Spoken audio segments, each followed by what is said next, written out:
Hello and welcome to this very latest Discovery podcast with Harry Joffe, the head of legal services at Discovery, and Daniel Stoch, who's a senior risk specialist at Discovery. Big question today, business assurance. What should business owners consider for their organizations when it comes to business assurance? This isn't, I don't think, Daniel Stoch, business insurance, which would cover things like business interruption, which has been such a big issue in 2020. This is about the key people within the organization, I assume. Correct, Bruce. So take me through it. What are the big issues to consider? So I think COVID-19 has really brought new perspectives to a lot of all of this. In that, I think from a macro level, businesses are seeing themselves impacted like never before. But it's also brought to our attention impacts at a micro level, so risks that business owners would face on a day-to-day basis, and the problem with running a business if anything happens to one of the owners of the business or one of the key individuals within the business. Harry Joffe, from a legal perspective, of course, there are massive responsibilities on directors to ensure, one, that the business is run responsibly on a day-to-day basis. And surely a key part of that responsibility as a director is to ensure that there is coverage should one of the directors, the founders, disappear off the face of the earth or get sick or go mad, whatever the case might be. Right, Bruce. I mean, what's interesting about business assurance is, of course, there's different categories. So we have business assurance where we cover debt. So, for example, if the business borrows money from the bank and incurs debt, and one of the directors or more than one have to sign a suretyship. So we've got what we call contingent liability business assurance, which covers the debt, which I think is a very important responsibility, as you say, of directors, because without that, a director dies, the bank calls in the loan, the business goes bankrupt very quickly. So that's a very valid point.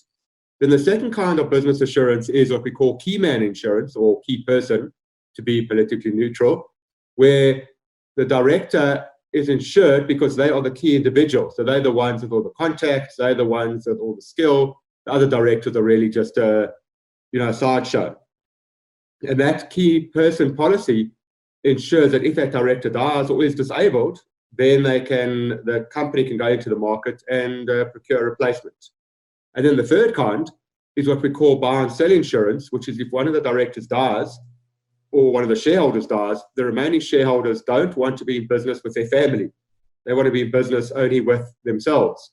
So that is a policy which is a little bit different, where the surviving partners or shareholders insure the deceased or disabled shareholder, so that if he or she dies, they can then purchase those shares from the family and ensure the business stays in-house and you don't have outside family members coming in. So there's a whole lot of issues which come up, three very different categories, three very different needs, all of which need to be covered. Excellent. Thank you, Harry. Let's go back to you, Daniel Stoch. I mean, just take me through each category there. The debt assurance, for example. Just explain to me how that works. Okay, so if you look at a typical contingent liability policy, one of the owners of the business may have stood surety for a loan that the business took out, maybe to help cover the initial costs of setting up the business.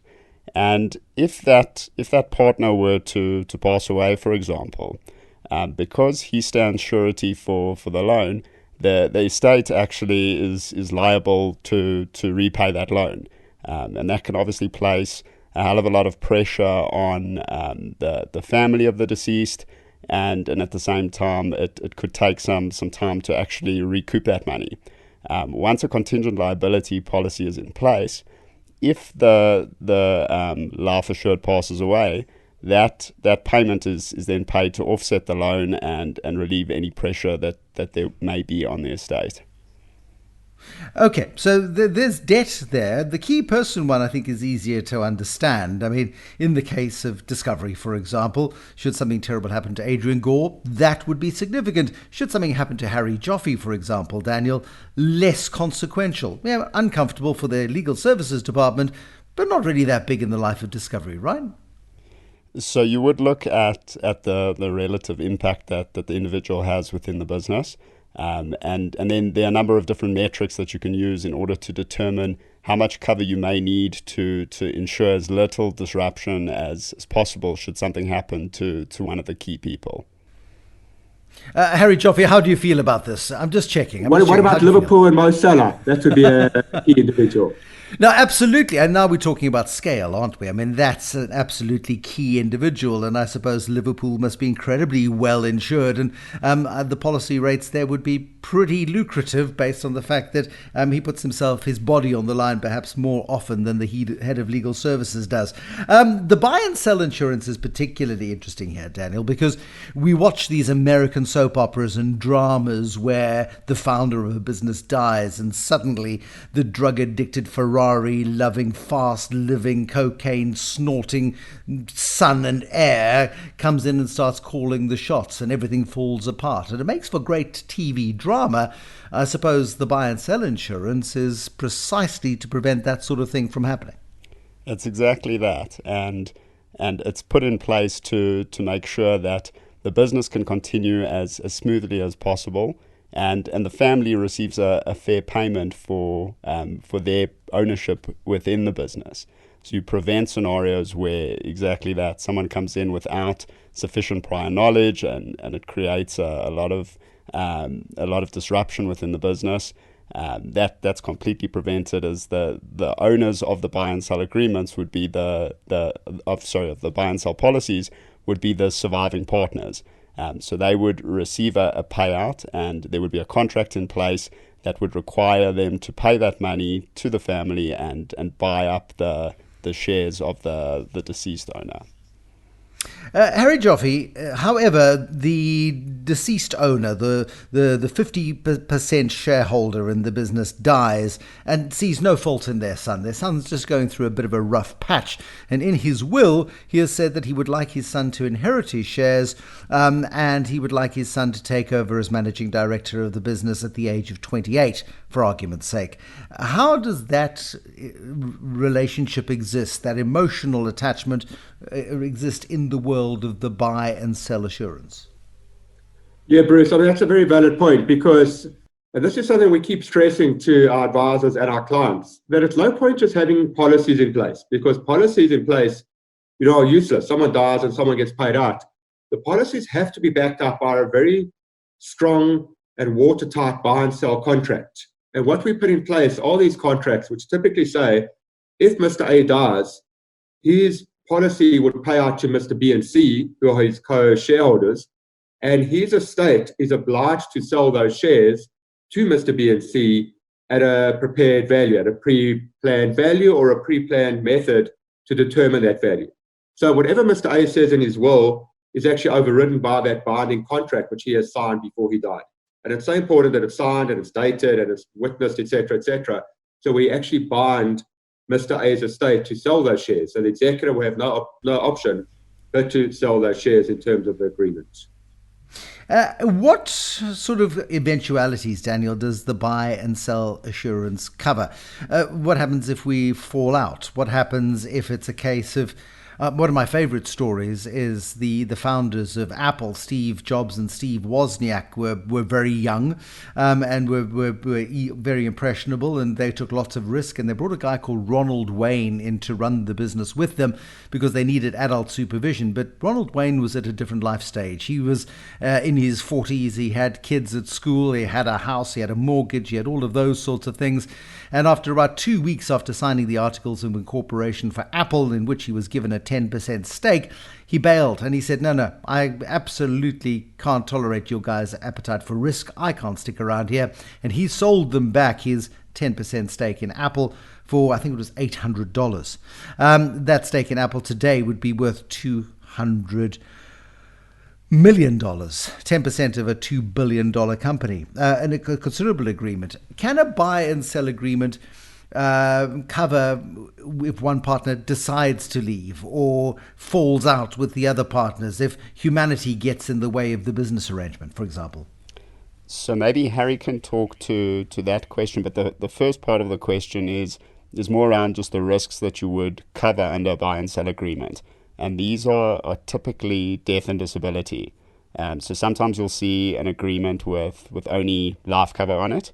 in which case, if a partner becomes disabled and is unable to work in the business, you have a very real risk that there is no payment for them to actually be bought out, but at the same time, they can't run the business like they previously could. So that is a risk of not including disability cover as one of the insured events. But Harry, maybe you can touch on the contractual element of partners leaving the business. Yeah, sure, Dan. I think, Bruce, to stress, our buy and sell structures are only operational, only kick in when there's an insured event. So that would be a death or a disability generally. So if a partner leaves or resigns or has a fallout or goes mad, that is something which is covered in their shareholders agreement typically. So every company, as you know, would have an MRI and a shareholders agreement. And in that, they would regulate their interpersonal relationship, how they share profits, what happens if someone wants to leave, if someone wants to retire. All those issues are covered in our shareholders, not in our buy and sell, because as Dan said, they are not being covered by life insurance. So we don't really get involved in that. Okay, and that's a critical thing to understand, that you can't insure against whether or not you have a fallout into the future. And sadly, so many partnerships do end in tears, and that's why everybody has to be on their best behavior. Give me some reasons here, Daniel. I mean, I've got maybe 5, but I mean, some reasons why business owners should really consider taking out whole life or term insurance cover when it comes to going into this sort of business arrangement. So there are a few reasons, and it also just depends on the need for business assurance. So is it a buy and sell agreement?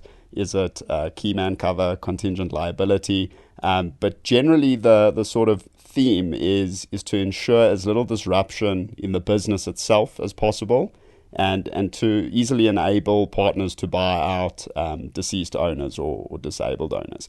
So those are kind of the high level reasons. If you think about just a key man policy, and you consider the situation where one of your key individuals is just unable to work for whatever reason, you need time in order to upskill another individual. You need resources in order to find someone else to fill that role. You may need to compensate existing staff additionally if they have to take on some of the extra roles and responsibilities of the key individual that is no longer able to work. And those are typically your main reasons for needing business assurance.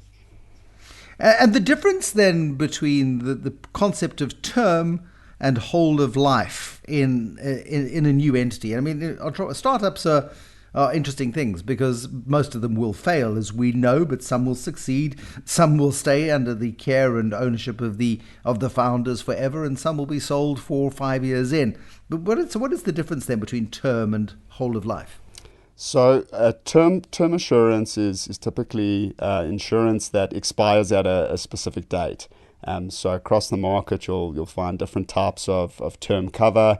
Sometimes for terms as little as 5 years, and oftentimes extending to a longer period of time. Sometimes until the partners reach age 65. Whereas whole of life cover typically covers a client for whole of life for things like life cover. Disability benefits all typically tend to be term benefits up until the age of 65. So that's the usual structure that you'll see between the two types of cover, and generally that's dictated by the need for the assurance. So if a business takes out a loan, for example, that has a certain 10-year term, the business may opt to go for a 10-year term assurance policy, after which the policy would expire and the business would no longer be covered. Now, if the business believes that they may need to take out a loan in future, they may opt to go for a whole of life policy, given that the future term is a little bit uncertain. So typically, term cover makes the most sense when you are very certain that's the term that you'll need the cover for. But as we all know, it is very difficult to know what the future may hold for a business. Harry, Talk to me about the risks of not taking out this kind of assurance, because often in many startups we were school friends, we were university friends, we fought in the trenches together. Whatever it might be that brought us together is not necessarily what keeps us together in the world of business. Things go wrong, debts, whether the key person dies, whether or not we then need to buy or buy them out or sell a stake in the business in the event of another family member wanted to become involved. What are the risks to the business of not taking out this assurance? I mean, I almost wonder why it's not compulsory that if you're going to go into a business and you're going to set up a business in the interests of everybody within that business, you would think that there would be a mutual interest to protect each other and themselves. But it's another cost for a startup. And for many startups, they're operating on a shoestring as it is. I mean, I agree, Bruce. It's a very tricky issue because, as I say, you normally need three different kinds of assurance. You need to cover a key man policy, which would be owned by the company to protect itself if an individual dies. You would need a contingent liability policy to cover debt, which really covers the director stood surety. And then you need your buy and sell policy to cover each individual shareholder. And normally, as you say, the company say, well, we can't afford all three, which is the most important? And then you've got to actually sit down and try and rank it. I mean, I would say if a company has debt, particularly in this environment now, you know, everyone is so jittery. If the surety ship dies, the bank are going to call in the loan straight away, and that could be the end of the company. So debt, to me, is a vital concomitant of a company survival. If you are going to have debt, you must insure that debt. You must cover that debt, or the company won't survive if someone dies. And then it becomes a debate after that, what you cover.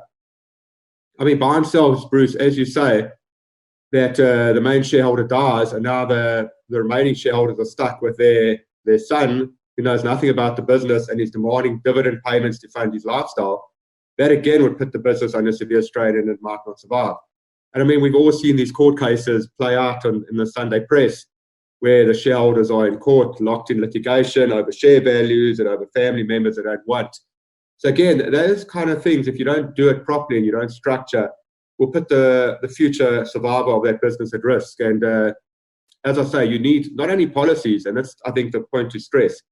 Policies are only one part of it, but you need the contracts. You know, you need the buy and sell contract. What happens if the main shareholder dies, that he has to sell his shares? You need the contingent liability contract, that the company will take a policy and will use those proceeds to cover debt if that life assured dies. I mean, we had a great case, Bruce, which I love talking about. Company took out a contingent liability policy on a director to cover debt, but no one ever bothered to sign a contract.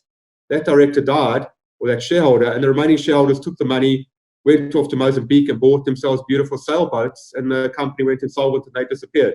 So you must have your contracts underlying the policies to make sure everyone complies with their obligations. Yeah, money brings out the worst in us. It can bring out the best, but it certainly brings out the worst in times of stress and duress. Again, Daniel Stoch, I mean, one looks at business assurance and go, all right, it's a bit like going to your favorite supermarket and saying cans of beans. There is one at $15.99, there's one at $18.99, and there's one at $27.99. They're all just beans. And for this sort of insurance, for business assurance, you can't be treating it like cans of baked beans, I suspect. Bruce, that's an excellent point. And business assurance is a very commoditized product in that often the cheapest premium wins the business. And typically policies are quite similar across the market. But I think this introduced an opportunity for Discovery Life to somehow work our shared value insurance model into business assurance. And the interesting thing here is the model actually creates a sort of environment where all of the stakeholders are instantly better off for it. So you have a scenario where business assurance with Discovery Life provides a payback benefit to the life assured every 5 years based on how well they manage their health and wellness. So that's sort of the first incentive that encourages healthy behavior for the actual life insured, which is very important. From an insurer perspective, that means a healthier life, who's less likely to claim, which generates a surplus on our side. And that surplus is obviously used to provide the payback to the life assured, but it's also used to help maintain discounts that the policy owner pays on the premiums for the policy. So it results in cheaper premiums for the policy owner, a payback for the life assured, and better claims experience for the insurer. So this sort of holistic protection and an environment where everyone is better off. What are the myths that exist about this cover? Are there common errors, mistakes that people make in terms of what they believe it covers, don't believe it covers, think it does and doesn't cover? What are the biggest myths that you need to quash before we wrap up here, Daniel? So we touched on the first, which was for buy and sell, sometimes only life cover is included. But there's actually an interesting second point there, which is what happens when you include disability cover on a business assurance policy. Now, lump sum disability cover typically pays out if a client is unable to perform their occupation or if they're permanently disabled, based on a set of objective medical criteria.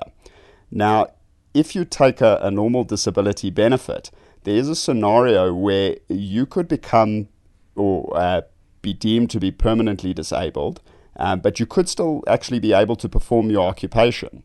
And you may not want to be bought out in that scenario, but as per the buy and sell agreement, because there is a payment on the life assurance contract, or the life assurance policy, I should say, you land up with a scenario where the payout is paid and the owner is actually forced out of the business. So there are alternative benefits in the market which require both objective medical criteria to be met and the inability to perform a client's occupation.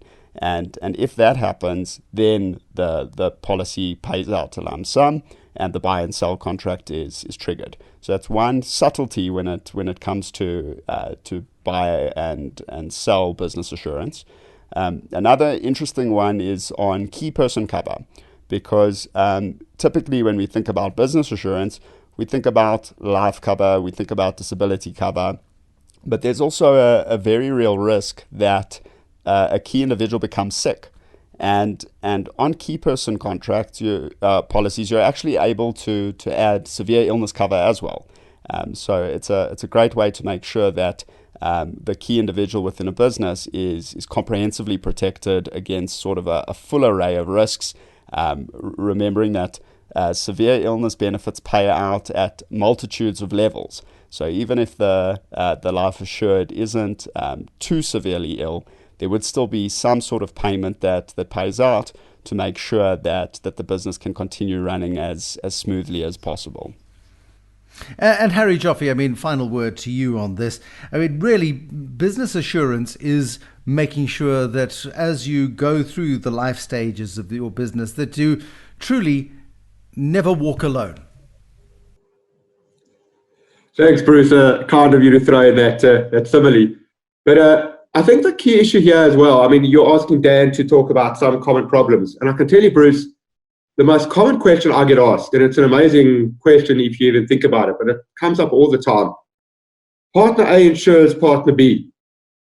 Partner A and partner B have a fallout. They go their separate ways. But now partner A still has this life policy floating around on partner B. Partner B says to partner A, can I have my policy back? Partner A says, get lost. I'm going to wait for you to die. I'm going to cash in. Now, I mean, it sounds morbid and it sounds incredible, but it happens all the time. And then I say to the partners, because they always phone me, there's a problem in our common law. And our common law says you have to have an insurable interest in that person's life, but only when you take out the policy. Now, here, of course, partner A did have an interest in partner B's life and they took the policy out. They don't have it anymore, but that doesn't matter. So in terms of our common law, partner A can carry on with the policy, wait for partner B to die, and then just cash in. It even goes further. We've had a couple of cases recently. I mean, this is a tough environment. People are short of money. I had one particular case, a client phoned me just before lunch, and he said to me, his partner B still owns this policy on his life, and his partner B said to him, I'm not going to wait for you to die a natural death. I need my money now. I'm going to push things along and try and get you killed off a bit quicker. And when he told me that, I said to him, don't worry, this is South Africa. Everyone threatens to kill everyone else.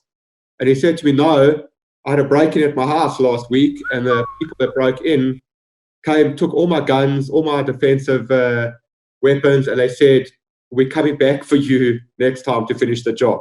So this wasn't just a joke. And I think that's a real problem, Bruce, that you've got to understand that if you're insuring each other in your contract, I mean, I'm a legal person, I'm obsessed with contracts. We've got a whole paragraph in our contracts. What happens when the business breaks up to these policies floating around? That we oblige the owners to cede the policies back, or we give the life assured the right to demand cession back of the policies on their lives. And it's just so important to think about when things go wrong, because it happens in a buy and sell, and it happens in a key man. Company insures an individual leaves. Now the company says, we'll carry on with the policy, wait for you to die, and we'll cash in. It's exactly the same problem. You need to have contracts, you need to have these clauses that oblige the policies to follow the life assured, because without those clauses, not only do you have endless trouble, but you have an incentive for let us say, a person who's not so scrupulous to try and speed along that death to cash in. And it's a very big problem. Mushrooms with your steak, sir? No. Exactly. Thank you very much, Harry Joffe, for that a very real South African conundrum. Harry Joffe, the head of legal services at Discovery. Daniel Stock, thank you to you as well, senior risk specialist at Discovery.